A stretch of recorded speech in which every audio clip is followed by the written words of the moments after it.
So if 9/11 was really an inside job, then who are the people inside that did it?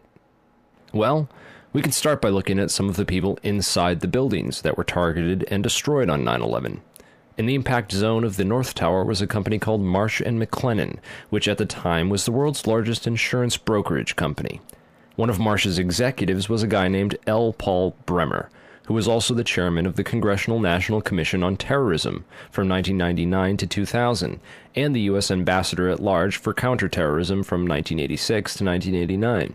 Instead of going to work on the day of 9/11 and dying inside the towers with hundreds of his employees, Bremer decided to go on MSNBC and tell the world that Osama bin Laden was behind the attacks and possibly Iraq and Iran, and then he demanded the most severe military response we can come up with. L. Paul Bremer was called away from Marsh in 2003 to become the Iraq occupation governor, a role he has been widely criticized for.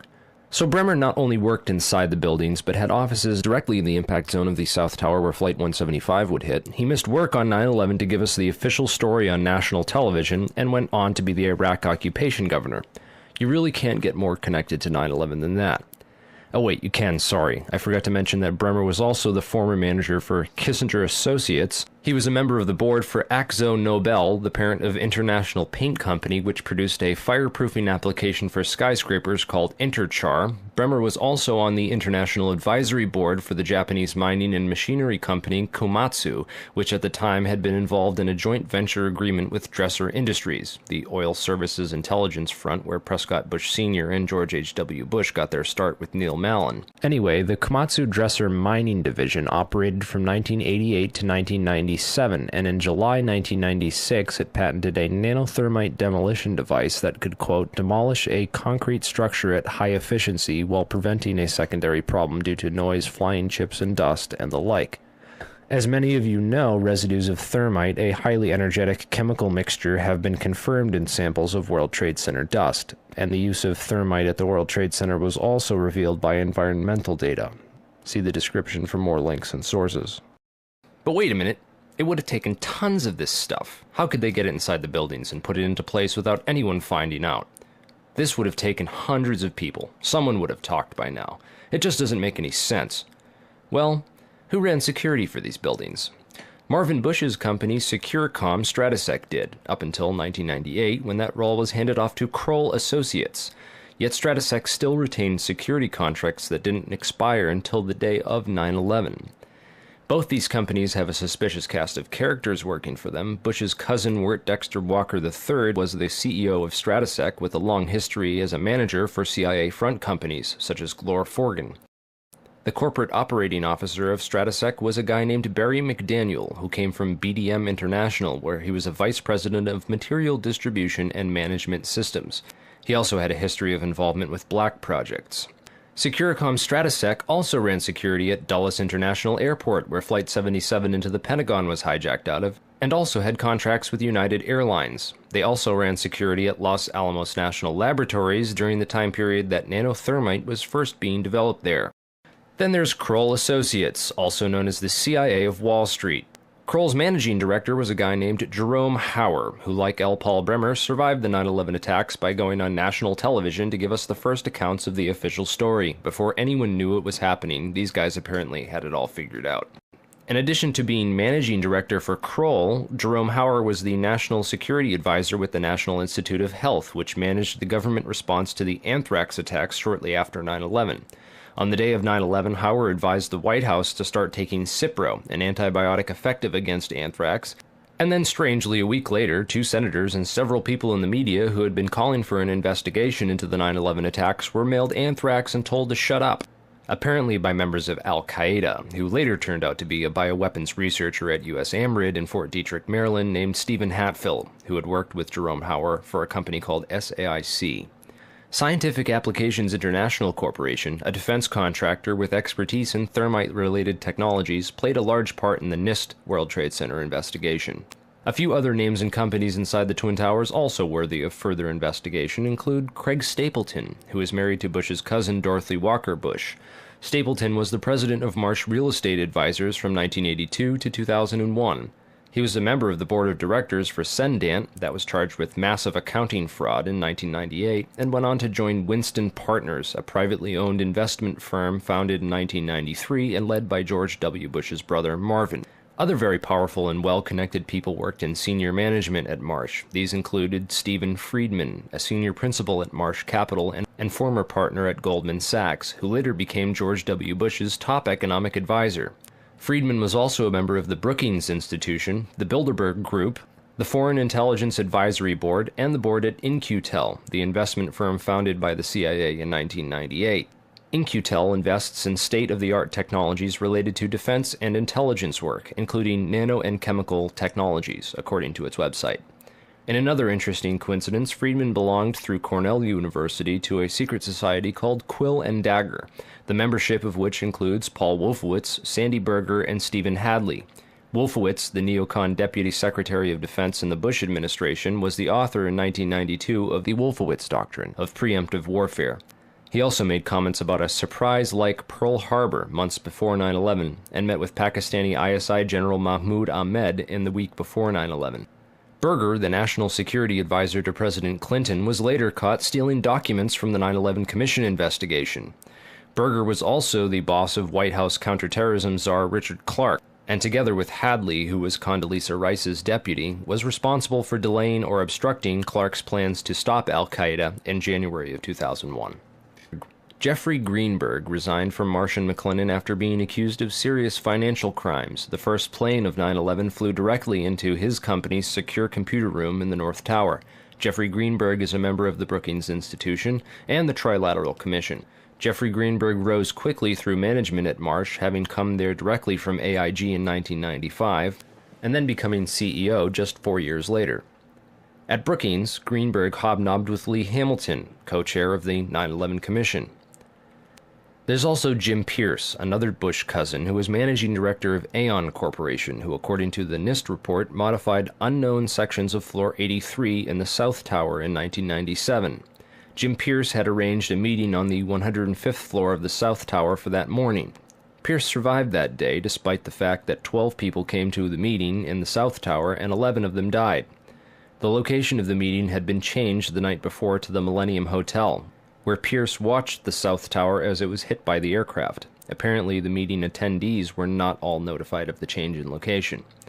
Another interesting character is Joseph Kasputis, of Baseline Financial Service, which occupied the impact zone of the South Tower on floors 77 and 78, where United Airlines 175 impacted. Kasputis has a history of being well connected to the highest levels of government, as well as to the defense and intelligence industries. Kasputis worked from 1972 to 1977 for the U.S. Department of Commerce and Defense. He was also the deputy director of Nixon's White House task force that dealt with the Arab oil embargo of 1973, and was instrumental in the creation of the Department of Energy. Kasputis went on to run a large corporation called Primark that had offices in both towers on 9/11. One of the subsidiaries of Primark, the Analytical Sciences Corporation, TASC, worked with so-called black or top-secret programs. TASC also worked closely with the National Institute of Standards and Technology. Kasputis was also a member of the Logistics Management Institute, LMI, whose members included Paul Kaminsky of In-Q-Tel and General Dynamics, Charles DiBona of Halliburton, Skull and Bones member Joseph Samuel Nye, and Michael Daniels of Scientific Applications International Corporation. LMI's self-proclaimed role is advancing the science of government.